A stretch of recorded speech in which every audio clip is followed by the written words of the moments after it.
Let's turn now to that story that has many of us worried, the RBI's interest rate hikes. That means loans can only get costlier. Yes, let's do that number crunching for you. If you're one of those who has a 20 lakh loan for, let's say, 20 years, your old EMI was around about 19,632 rupees. Well, we're expecting the new EMI, once these rate hikes get kicked in, to be 20,304 rupees. That's certainly going to send a lot of budgets tipsy-turvy.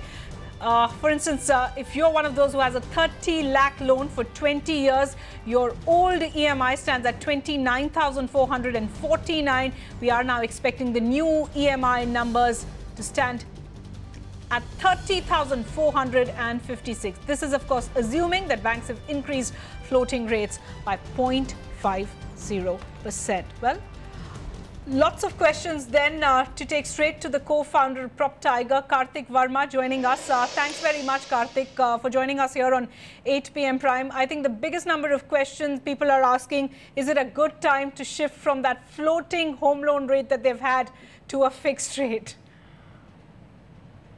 Well, you know, it's always probably preferable to take a floating rate, and that's because when rates will go down, which is likely to happen in about a year's time, you'll actually be able to benefit from a floating rate at that point.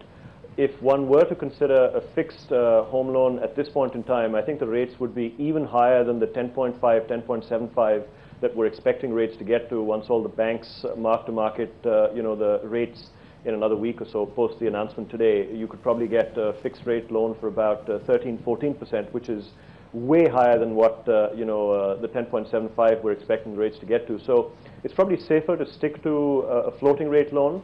And don't forget that just about 5 years ago, rates were equally high as they are today. And, you know, they reached and troughed at close to 7.5%. And today, after a few years, they're back up to 10.75%. So we're pretty close to the peak of the credit cycle in terms of rising interest rates are concerned. And over a period of time in the coming year or so, as long as inflation were to go down, I think home owners and borrowers of you know, loans for properties will benefit from that.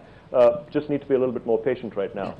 Even so, today's hike is pretty high. What is it really already meaning for the home loan market? It's the third hike in 3 months, the 11th in 17 months, Sure. 50 basis points today. Are we already seeing some kind of a squeeze? Are home loan buyers less likely to go out and get that home now? Well, you use the word squeeze, and you know, you also gave two examples of if a person had taken a 20 lakh home loan or a 30 lakh home loan for a period of 20 years, obviously their EMI on a monthly basis would be higher by about 1,000 rupees, on an annual basis by about 12,000 rupees. So for a family that was already finding it a little stretched to meet their EMI commitments, obviously they might be squeezed a little bit more, but that's just one side of the story. I think the other side is that over the last year or so, as the economy has picked up and improved again post the global economic crisis, wage levels have also been rising at north of 10, 15%. And so, you know, to some extent, the rising EMI burden has been offset by rising income levels. Having said that, you know, one has to deal with rising EMIs, with rising prices of kitchen commodities and fruits and vegetables and so on. So it's obvious that someone is probably going to be facing a squeeze in this rising interest rate environment. And so what is it that somebody should do if they're in the market for a home loan right now? Well, think long term to begin with. You know, a home loan is something that people will on average have for at least 7 to 15 years. Even if one takes a 20-year loan, you know, people typically prepay the loan by about year 7, year 8, That's because right. they're upgrading to a bigger home or upgrading to a larger loan and so on. So I think, you know, recognize that rates will go down as well in a few quarters, perhaps a year or so. Right. And then you'll benefit from reducing rates. You know, the floating rate will also come down at that point in time.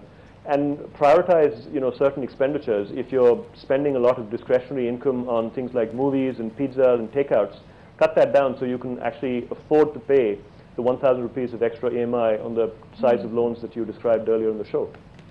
I think people need to look in the long term is your advice, Kartik. We'll have to wrap it up there. I know there's a lot of current unease as far as the Noida and the NCR market is concerned with the Supreme Court order on land acquisition, but we'll have to leave that for another day. Thanks very much for joining us here on 8 p.m. Prime.